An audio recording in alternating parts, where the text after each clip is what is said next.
মানুহৰ খোৱাৰ মানে থকাত দিন হাজিৰা কৰি প্ৰত্যেকজন মানে ইয়াত দিন হাজিৰা কৰা মানুহে হয়। মানে মানুহৰ এতিয়া ৰাস্তাটোলৈ মানে ভোকত থাকিব লগা হৈছে। ঠিকাদাৰক আমি 3 মাহ মানৰ আগতে দেখিছিলোঁ। এদিন মাত্ৰ মাটি পেলোৱাৰ সময়ত দেখিছোঁ, তেতিয়া খৰালিয়ে আছিলে প্ৰায় 3 মাহ মানৰ আগত। এদিন নে দুদিন পাইছিলোঁ মাটি পেলাইছে, তেতিয়া দুজনমান মানুহে মিলাই আছিলে। সেই তেতিয়াৰ পৰা আজি প্ৰায় 2 মাহ 2.5 মাহ মানে হ'লনে আজিলৈকে মানুহ আমি দেখা নাই। বোকা মানে বৰষুণ অহাৰ পৰা তেওঁ নাই। এতিয়া মানুহৰ এই অৱস্থা হৈছে। আজি প্ৰায় 2 মাহ মানে হ'ল ৰাস্তাটো এইটো অৱস্থা হোৱা। স্কুল ল'ৰা ছোৱালী স্কুল যাব নোৱাৰে। স্কুল গ'লে পৰে, অলপ গৈ পেলাই ৰাস্তাত পৰে, গৈ পেলাই পিছৰ ৰাস্তা চাইডত মাটি দিয়া আছে, মাটিৰ আলুতে মাটি, এনেকুৱা অৱস্থা হৈছে। মানুহৰ হাত ভাঙিছে, কিছুমানৰ ভৰি ভাঙিছে টমটমৰ পৰি। কণ্ট্ৰেক্টাৰ যেতিয়া মানে মাটি পেলাইছিলে, তেতিয়া মাটি পেলোৱাৰ পাছত পৰা সি অহা নাইকিয়া। মানুহ দুজনমান কাম কৰি আছিলে। তাৰপাছতকে বৰষুণ দি দিয়াৰ পাছত বহুত বোকা হ'ল। হোৱাৰ পাছত আমাৰ ৱাৰ্ড কমিছনাৰ বাইদেউ কস্তুৰী বাইদেউক মাতিলোঁ।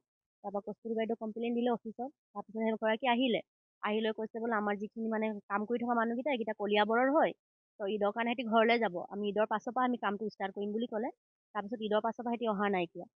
তাত আৰু একো খবৰে পোৱা নাই, কণ্ট্ৰেক্টাৰৰ বিষয়ে গমেই নাপাওঁ আমি। সেইটো এতিয়া আচলতে ক'বলগীয়া কথা এইটো, মানে কণ্ট্ৰেক্টৰ যিজন আছিলে তেওঁ কি কৰিছে, পইচাখিনি চাগে লৈ পিনি ক'বলৈ উঠাও হ'ল, বিদ্যুৎ নেওগ বুলি কৈছে তেওঁৰ নামটো জানিব পৰা মতে। তো আজি 3 মাহ মানৰ আগতে কি কৰিছে, তেওঁ অলপ মাটি চাটি পেলাই নি অলপ মানে অলতীয়া মাটি পেলাইছে, পেলাই পিনি এইটো বস্তুটো দায় সাৰিছে মোৰ হিচাপত। এইটো দায় সাৰিছে, তেওঁ মাটিখিনি পেলাই আৰু যিহে ৰাস্তাটো আগত যিও অকণমান ভাল আছিলে, এইটো আৰু বেয়াহে কৰি থৈ গ'ল।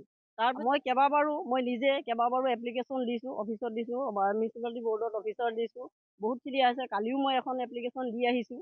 কালি মানে আজি ৰাতিপুৱা মই হেৰি কৰিছোঁ। তো মই এইটো চিধা হিচাপে আমাৰ বিধায়ক মহোদয়ক মই বহুত মানে কাতৰ অনুৰোধ জনাওঁ। আমাৰ এই ৰাস্তাটোৰ কাষৰ বা আমাৰ গান্ধীনগৰবাসী এই ৰাইজৰ হকে যাতে তেওঁ ভাল এটা উচিত ব্যৱস্থা লয়, আমাৰ ৰাস্তাটো সোনকালে ভাল কৰি দিয়ে। যি হৈছে, যোন পলাইছে, যি কৰিছে, এইটোতো আমি বিচাৰিবও নোৱাৰোঁ, নাজানো।